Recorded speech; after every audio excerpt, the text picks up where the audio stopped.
lagi Habib, tadi Gus Dur berkeyakinan bahwa itu telah dilakukan oleh FPI begitu karena ada sejumlah atribut. Ya, Gus Dur kan tidak melihat. Dari mana dia bisa berkeyakinan? Kalau orang nggak melihat berkeyakinan. Gus Dur itu buta mata juga buta hati. Iya, heran tapi masa kalau orang dilihat dari buta gambar ini ya, banyak yang menggunakan. Akhirnya Anies Imin sah gabung reject, Kadrun bersorak, rakyat waras nolak. Rangkul NU tapi gandeng penghina Gus Dur, buta mata buta hati, najis gak bakalan drun-drun. Halo, selamat datang di channel Redaksi Jurnal bersama JJ.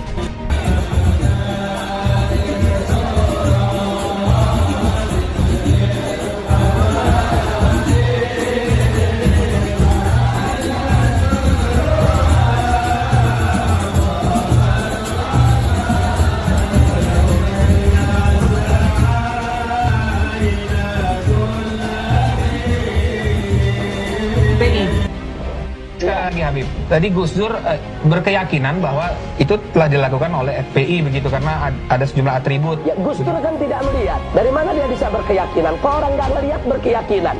Gus Dur itu buta mata juga buta hati. Iya, heran tapi masa kalau orang dilihat dari buta gambar ini Habib, banyak yang menggunakan baju dari FPI. Iya, Gus Dur ngelihat dari mana?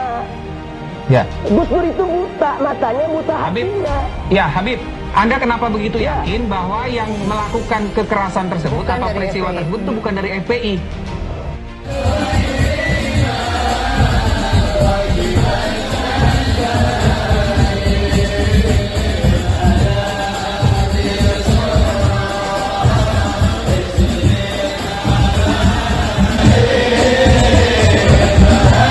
Bakal calon Presiden Anies Baswedan dan cawapresnya Muhaimin Iskandar bertemu dengan mantan petinggi FPI Rizik Syihab di Petamburan, Jakarta, Rabu 27 September malam. Dalam sejumlah foto yang beredar, Anies dan Caimin terlihat mengenakan baju koko berwarna putih dengan peci hitam. Keduanya duduk di sisi kanan dan kiri Rizik Syihab. Terlihat dalam foto tersebut Ketua GNPF Ulama Yusuf Marta yang duduk di atas kursi. Pengacara Rizik Aziz Yanuar mengatakan Anies Caimin tiba di Petamburan sebelum pukul 21 WIB. Aziz menjelaskan kedatangan Anies Caimin sekedar bersilaturahmi dan memberikan selamat atas pernikahan anak Rizik yang bernama Fairuz Syihab beserta suami. Hal ini tentu sebagai sinyal bahwa mulai ada kedekatan antara Anies Caimin dengan Habib Rizik.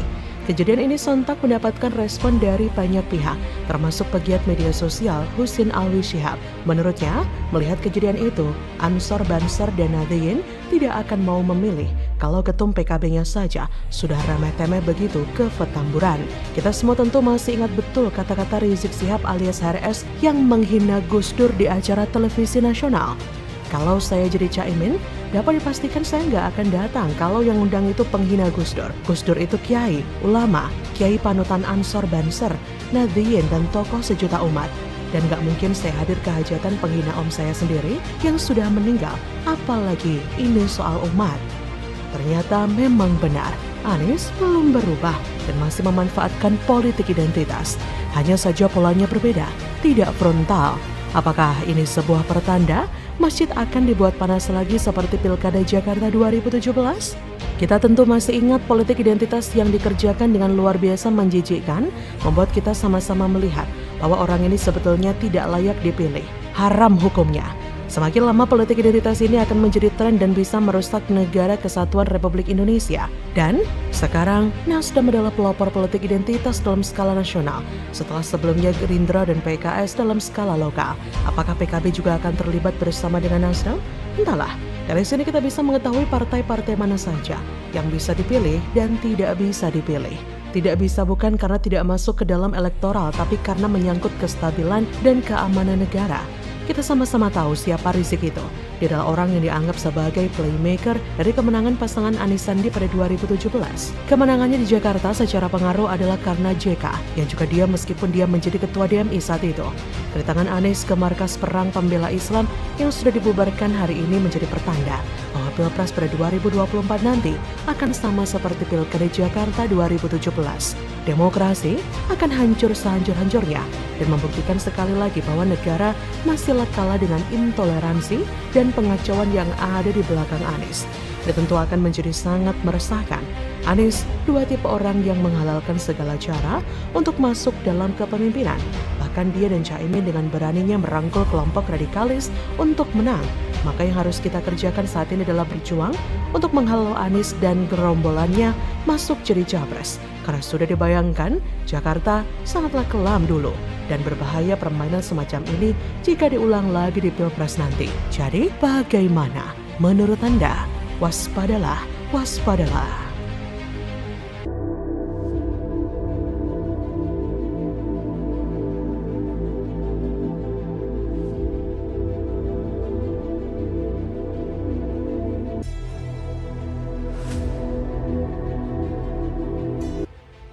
Pencitraan basinis. Buat SKCK, Anies diantar pakai motor, mana jet pribadimu?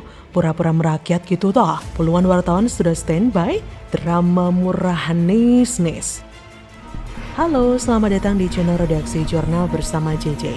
Soal timnas pemenangan nanti pada waktunya akan diumumkan. Yang pernah bersama saya di Jakarta pasti tahu persis. Saya mengerjakan dulu sampai selesai baru diumumkan. Nggak biasa ngumumin di awal. Pak Surya menginfokan katanya Bapak akan didaftarkan pada hari pertama tanggal 19 Oktober. Apakah juga Bapak sudah siap untuk daftar ke pertama? Pembukaan. Ya, kapan aja didaftar, kapan saja dibuka, insya Allah sudah siap. Makanya waktunya udah. Jadi badan pekerja yang sudah mulai bertugas, mereka sudah menyiapkan itu semua. Jadi administrasinya, bagian hal substantif itu semua diselesaikan di badan pekerja. Jadi baja itulah yang menyiapkan semuanya. Jadi bandingnya sama video yang pertama waktu Pak Anies naik pesawat pribadi, dia begitu gagah, percaya diri sama kelihatan sudah terbiasa banget.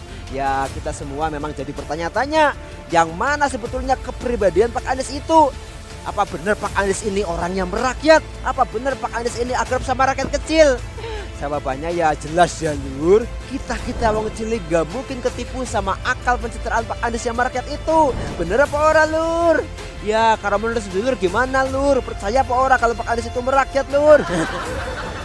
Nah dari sini saya penasaran ya, ketika Anies Baswedan, menurut saya terlalu lebay banget ya di sini, diciumi seperti itu ya, sangat lebay sekali. Kalau Presiden Joko Widodo dan Ganjar Pranowo kan ya biasa saja lah. Jadi lur harus dipahami kalau 80% rakyat Indonesia itu masih termasuk golongan kelas menengah ke bawah. Ya istilah kita sih, mereka itu kebanyakan adalah wong cilik. Mereka rakyat jelata kayak kita semua lur. Nah kalau di mata rakyat jelata ya jelas ya lur, kalau yang dipentinginnya pemimpin yang memiliki perasaan merakyat. Jadi kita merasa ada ikatan gitu sama pemimpin kita lur. Ya kalau capres-capres yang kaku kalau ketemu rakyat bisanya sok ngajarin, ya kita kurang merasa suka kan lur. Bener Bob lur. Pegiat media sosial Yusuf Muhammad menyentil bakal calon presiden Anies Baswedan. Menurutnya, Anies tengah memainkan drama menjadi baca pres termiskin. Sindiran Yusuf merespon aksi Anies yang dibonceng menggunakan motor ke gedung Baintel Polri Cilandak Jaksel Senin 25 September. Anies datang untuk mengurus SKCK sebagai persiapan pendaftaran Pilpres 2024. Anies tiba sekitar pukul 11.40 WIB diantar dengan sepeda motor. Yusuf Dumdum lewat akun pribadinya juga menyebutkan bahwa apa yang dilakukan Anies sebagai bentuk kacung oligarki. Sebelumnya, Anies pernah disorot karena menggunakan jet pribadi ketika berkunjung ke sejumlah daerah. Ketua DPP Partai Nasdem Willy Aditya membela Anies terkait penggunaan jet pribadi itu. Menurutnya, baca pres yang diusung Nasdem itu tidak ingin membebankan fasilitas yang diperuntukkan untuk masyarakat umum. Lagi pula, bagus adanya bila ada seseorang memberikan keluasan rezeki, kemudian memfasilitasi Anies dengan jet pribadi. Akan tetapi, Anies juga mengaku masih mencicil untuk rumah yang ditempatinya. Hal ini disampaikan Anies di hadapan Najwa Shihab saat ada di Universitas Gadjah Mada. Awalnya, Najwa bilang Anies merupakan baca pres termiskin dari dua baca pres lain, Ganjar dan Prabowo. Jumlah kekayaan ketiga baca pres ini dilihat dari ELHKPN, Anies dan Ganjar terkendala belum memiliki aset berupa rumah. Tapi meskipun mengaku masih mencicil rumah, yang dilakukan oleh Anies justru berbanding terbalik saat kampanye. Banyak fasilitas mewah yang mengelilingi Anies. Lagian apa yang dilakukan Anies kelihatan banget settingan dan pencitraan. Banyak wartawan yang sudah standby loh nungguin Anies datang. Kalau nggak dikoordinasi sebelumnya ya mana mungkin. Ini rakyat dianggap kayak bego banget gitu apa gimana sih Nis? Lihat konten begini terus kemudian percaya ente itu down to earth, kemana-mana naik motor. Apa kabar jet bohir pas keliling Indonesia kemarin dong?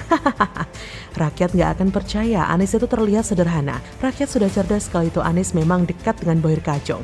Sebab tanpa adanya Bohir, Anies nggak akan bisa se-famous ini. Kelicikan Anies terus-menerus memang bekerja hampir setiap waktu, siang dan malam dan mungkin juga detik demi detik, Anies terus melakukan upaya strategi pencitraan.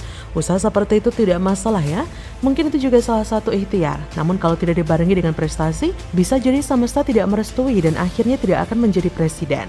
Mungkin seumur hidupnya Anies akan terus melakukan pencitraan, tetapi pada akhirnya terbentur juga. Jangan-jangan nanti Anies bisa hilang kewarasannya kalau mabuk pencitraan kan? Jadi bagaimanapun Anies berusaha mencitrakan dirinya tetap saja akan keok. Karena ada kesalahan yang sangat fatal dan besar sekali, yaitu Pilkada 2017 yang menggunakan politik sara dan politik ayat mayat yang sangat brutal itu. Ini mungkin semacam kutukan yang sulit dihilangkan. Lama-kelamaan soal pencitraan ini akan basi dan rakyat tidak lagi respect dengan segala macam usaha pencitraan. Rakyat malah ingin terjadinya sosialisasi pejabat dengan cara-cara yang alami, seperti misal kumpul bareng, makan bareng, atau dengan berbagai kegiatan yang berinteraksi langsung dengan rakyat. Jangan tiba-tiba keruk-kerugot pakai tangan ya. Selama ini Anies pencitraannya bisa dibilang monolog, artinya asik sendiri dengan tim kameranya. Misal dia ada di Arab Saudi, ya tak henti-hentinya mencitrakan dirinya sebagai orang yang sangat penting sehingga harus dijaga oleh para askar di sana. Beda halnya dengan Ganjar yang sering melakukan interaksi dengan banyak warga. Bahkan olahraga pun Ganjar menyapa warga dan berdialog sebentar.